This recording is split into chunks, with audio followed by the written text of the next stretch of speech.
దీవెన అనే పంటని 39 రెట్లు మీరు పొందాలని నేను కోరుకుంటున్నా. సమాధానం అనే పంటని మీరు అన్ని రెట్లు పొందాలని నేను కోరుకుంటున్నా.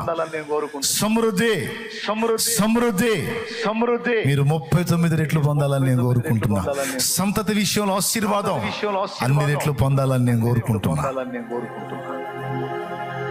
సరి చూసుకుందాం, మన వంకర బుద్ధులు మార్చుకుందాం, మన వంకర టింకర్లను సరిదిద్దుకుందాం. ఈరోజు ప్రభు పాదాలు పట్టుకుందాం. దేవా, స్ట్రైట్ గా నాతో మాట్లాడాం. నాలో ఉన్న లోపాలు నేను ఒప్పుకుంటున్నాను, దిద్దుకుంటున్నాను, సరి చేసుకుంటున్నాను. నన్ను ఆశీర్వదించు. నిజమే, శాపగ్రస్తమైన పనులు కొన్ని చేశాను, చేస్తున్నాను. ఈరోజు ముక్కు సూటిగా తేటగా నాతో స్ట్రైట్ గా నువ్వు మాట్లాడు. నేను దిద్దుకుంటున్నాను ప్రభువా. నీవు ఇచ్చిన అవకాశాలని నేను గ్రహించక మూర్ఖంగా ప్రవర్తిస్తున్నాను. నన్ను క్షమించు. మారు మనసుకు పొందడానికి నాకు సమయం ఇస్తే నా పాపానికి నువ్వు సపోర్ట్ చేసావేమో అనుకుంటున్నాను. తప్పు. పాపాన్ని ఎప్పుడూ ఒప్పుకోను.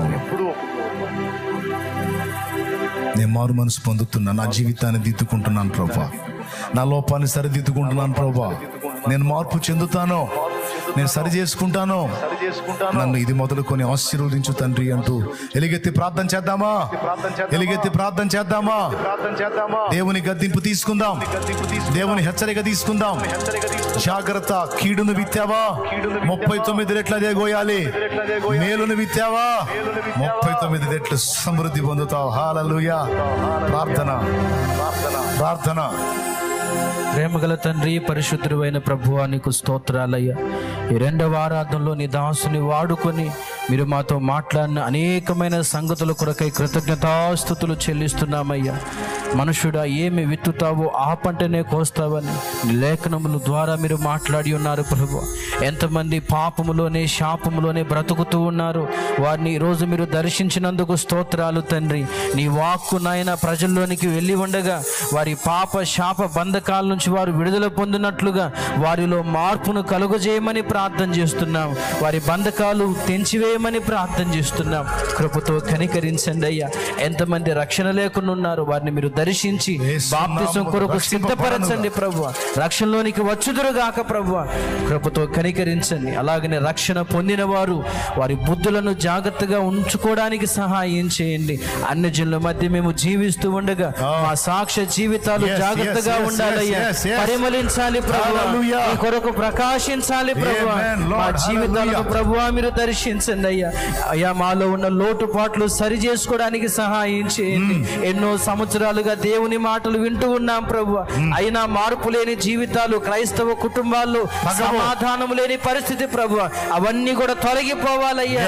నీతిమంతుల గృహాల్లోంచి సువార్త వినపడాలి ప్రభువా, ప్రార్థన వినపడాలి, స్తుతి వినపడాలి, నిన్ను గురించిన మాటలు వినపడాలి ప్రభువా. క్రైస్తవ కుటుంబాల్లో ఉన్న అపవిత్రత అంతా కూడా యేసు నామములో తొలగిపోవును గాక.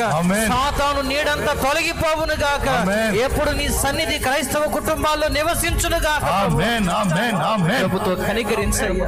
మా నిమిత్తమై కుటుంబాలు ఆశీర్వదించబడాలయ్యా. మా నిమిత్తము సమాజాలు దీవించబడాలి. మా నిమిత్తం మేము ఉంటున్న ప్రాంతాలు ఆశీర్వదించబడాలి ప్రభువా. కృపతో కనికరించు నాయన. నీ ప్రజల మీద ఉన్న పాప శాప బంధకాలన్నీ తెంచివేసి ఇది మొదలుకొని ఆశీర్వాదమునకు వారసులుగా చేసినందుకు స్తోత్రాలు చెల్లిస్తున్నాం.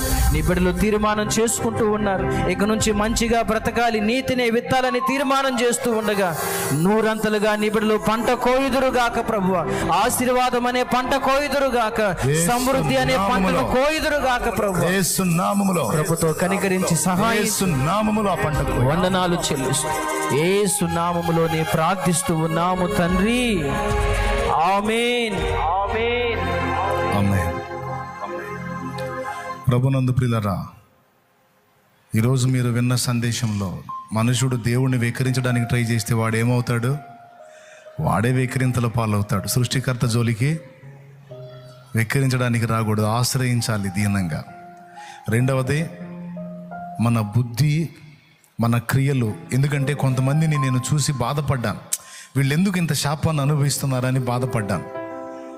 ప్రభువా, వీళ్ళు మంచోళ్లే కదా, వీళ్ళు ఎందుకు ఇంత శాపాన్ని అనుభవిస్తున్నారంటే తర్వాత దేవుడు నాకు చూపించాడు వాళ్ళలో ఉన్నటువంటి వైఫల్యాలు ఏంటో, తేడాలేంటో.